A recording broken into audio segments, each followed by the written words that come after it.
L'administration américaine peut-elle faire plier Benyamin Netanyahou, alors que le Premier ministre israélien semble déterminé à mener une opération terrestre à Rafah?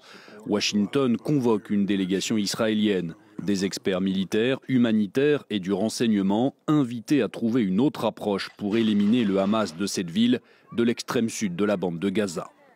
Une opération terrestre majeure à Rafah serait une erreur. Elle conduirait à davantage de morts civiles, aggraverait une crise humanitaire déjà désastreuse et l'anarchie à Gaza. Cela isolerait davantage Israël sur la scène internationale.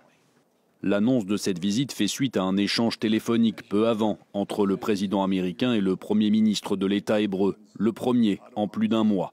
Il faut dire que les relations entre Israël et les États-Unis se sont nettement refroidies face à la dégradation progressive de la situation humanitaire à Gaza et à l'intransigeance du gouvernement de Netanyahou. Dernier exemple en date, la déclaration du chef de la majorité démocrate au Sénat, Chuck Schumer. Ce dernier, pourtant soutien de longue date d'Israël, avait sévèrement critiqué Benyamin Netanyahou et appelé à de nouvelles élections. Réponse cinglante du dirigeant israélien. Nous ne sommes pas une république bananière. Le peuple israélien décidera de quand il y aura des élections et qui il élira. Ce n'est pas quelque chose qu'on nous imposera.